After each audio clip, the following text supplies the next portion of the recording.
श्री स्वामी समर्थ. स्वागत आहे तुमचं माझ्या चॅनलमध्ये. स्वामींच्या कृपेने तुमचा आजचा दिवस आनंदात सुखात जावो आणि तुम्हाला निरोगी आयुष्य लाभो हीच स्वामी चरणी प्रार्थना. जेव्हा मुलगा आईचं ऐकत नाही किंवा घरात वाद होतो, संवाद नसेल, तेव्हा काय करायचे आहेत हे तोडगे स्वामींच्या कृपेने नात्यात ममता, समजूतदारपणा आणि ऐक्य आणतात. श्री स्वामी समर्थांचे प्रभावी उपाय. एक लवंग उपाय. शुक्रवारी रात्री 3 लवंगा स्वामींच्या फोटोसमोर ठेवून श्री स्वामी समर्थ हा जप 108 वेळा करायचा आहे आणि दुसऱ्या दिवशी ती लवंगा घराच्या दाराजवळ ठेवायची आहे. मुलगा हळूहळू तुमचं ऐकायला लागेल. दुसरा उपाय. दालचिनीचा उपाय. गुरुवारी सकाळी स्नान करून दालचिनीचा छोटा तुकडा पाण्यात बुडवून त्या पाण्याने घराच्या उंबरठ्यावर शिंपडा. घरातील हट्टीपणा आणि वाद कमी होतो.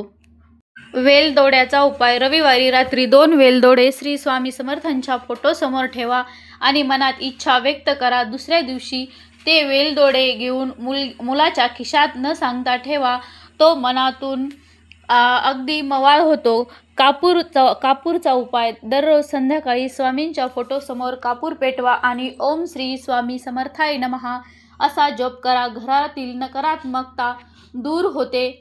5वा उपाय. गुलाबचा उपाय. मंगळवारी गुलाबाचे फूल स्वामींना अर्पण करा आणि मनात म्हणा, स्वामी आमचं घर प्रेमाने भरून टाका. या उपायाने संवाद वाढतो आणि मायाही वाढते. तांदळाचा उपाय. श्री स्वामी समर्थांच्या फोटोसमोर 1 मूठ तांदूळ ठेवायचे आहे आणि 7 वेळा जप करायचा आहे.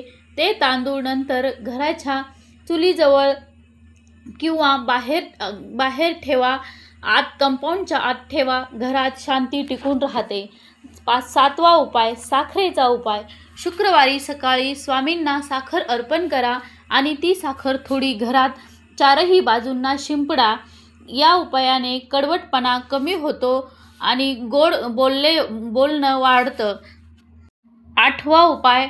पाण्याचा. स्वामींच्या फोटोसमोर ठेवलेलं पाणी दररोज मुलाला प्यायला द्या. मनातील नकारात्मकता निघून जाते.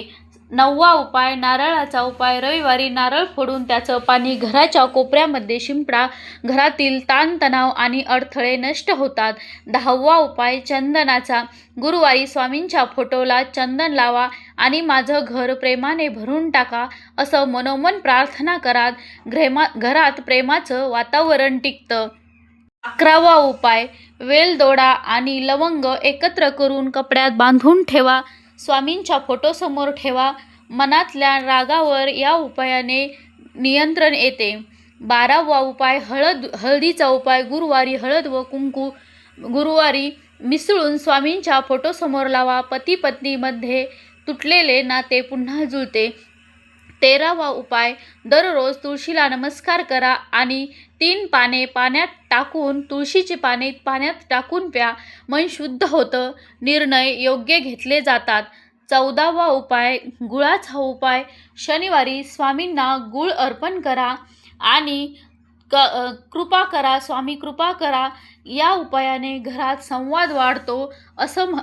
कृपा करा स्वामी असं म्हणा. जिथे बोलणं बंद होतं तिथे संवाद वाढतो.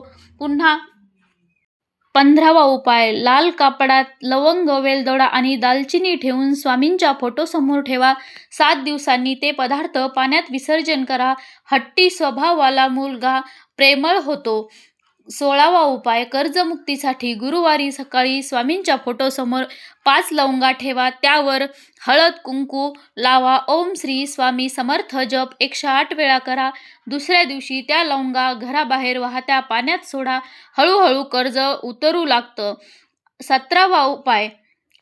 कर्ज उतरू लागतं आणि उत्पन्न वाढतं. 17वा उपाय. घरात पैशांचा तुटवडा असेल तर तांदूळ, साखर, दालचिनी, वेलदोडा एका लाल कपड्यात बांधा. शुक्रवारी स्वामींच्या फोटोसमोर ठेवा. 7 दिवसांनी ते मंदिरात अर्पण करा. धनप्रवाह सुरू होतो. 18वा उपाय. पती जर व्यसनी असेल तर शनिवारी सकाळी अर्धा लिंबू कापा. त्यात लवंगा खोचा आणि स्वामींच्या फोटोसमोर ठेवा. त्यांच्या वाईट सवयी जाऊ देत असं म्हणा. व्यसन हळूहळू सुटतं. 20 उपाय. 20वा उपाय, मुलगा चुकीच्या वळणावर असेल तर रात्री एक वेलदोडा आणि थोडा गूळ एकत्र ठेवा, स्वामींच्या फोटोसमोर ठेवा आणि प्रार्थना करा. दुसऱ्या दिवशी तुळशीच्या कुंडीत टाकून द्या. मुलगा योग्य वळणावर येतो, योग्य मार्गाकडे जातो. 20वा उपाय, घरात भांडण गोंधळ होत असेल तर दररोज संध्याकाळी कापूर व लवंग एकत्रित पेटवा आणि संपूर्ण घरात फिरवा. नकारात्मक ऊर्जा नाहीशी होते. 22वा उपाय, पती पत्नी सतत वाद करत असतील तर शुक्रवारी रात्री चांदीच्या वाडग्यात थोडी साखर, वेलदोडा आणि गुलाब ठेवा. स्वामी प्रेम टिकवा असं म्हणा. दुसऱ्या दिवशी ती साखर चहात टाका आणि दोघांनीही प्या. नात्यात गोडवा वाढतो. 23वा उपाय, कर्ज देणाऱ्यांचा त्रास असेल तर सोमवारी स्वामींच्या फोटोसमोर एक नारळ ठेवा आणि कर्जांच्या जंजिरा तुटू देत असं म्हणा. नंतर तो नारळ मंदिरात द्या. अडथळे दूर होतील, त्रास थांबतो. 22वा उपाय, घरात पैशांचा प्रवाह थांबला असेल तर दालचिनीचा तुकडा आणि 3 लवंगा स्वामींच्या फोटोसमोर ठेवा. 7 दिवसांनी ते तुकडे पाण्यात विसर्जन करा. पैशाचा प्रवाह वाढतो. 23वा उपाय, मुलगा आईशी उद्धट वागत असेल तर गुरुवारी सकाळी हळदीचा थोडा लेप त्याच्या कपड्याला हलका स्पर्श करा. स्वामी त्याच्या मनात माझा आदरभाव आणा असं म्हणा व तो हळूहळू मुलगा बदलतो. 24वा उपाय, घरात नकारात्मकता वाढली असेल तर दररोज रात्री कापूर, लवंग आणि तुळस एकत्र पेटवा. त्या धुराने संपूर्ण घर शुद्ध करा आणि या उपायाने नकारात्मक शक्ती दूर होते. 25वा उपाय, जर तुमचा मुलगा चुकीच्या वाईट वळणाला लागलेला असेल तर रविवारी सकाळी त्या मुलाचे नाव घेऊन स्वामींच्या फोटोसमोर लवंग ठेवा. श्री स्वामी समर्थ असा जप करा आणि माझ्या मुलाला योग्य तो मार्ग दाखवा व ती लवंग पाण्यात विसर्जन करा. चुकीच्या वळणावरची मुलाची संगत तुटते. उपाय 27वा, सतत खर्च वाढत असेल तर गुरुवारी 5 तांदळाचे दाणे, थोडी साखर आणि वेलदोडा स्वामींना अर्पण करा. अनावश्यक खर्च थांबतो. 28वा उपाय, मन अस्वस्थ असेल तर शांतता हरवली असेल तर रात्री झोपण्यापूर्वी स्वामींचं नाव 21 वेळेस घ्या. त्यासोबत वेलदोड्याचा वास घ्या. मन शांत होतं, चिंता कमी होते. तर तुम्ही हे उपाय नक्की करून बघा. व्हिडिओ बघितल्याबद्दल खूप खूप धन्यवाद. व्हिडिओ आवडला असेल तर लाईक, शेअर, सबस्क्राईब करा आणि हा व्हिडिओ मी इथेच थांबवत आहे. श्री स्वामी समर्थ.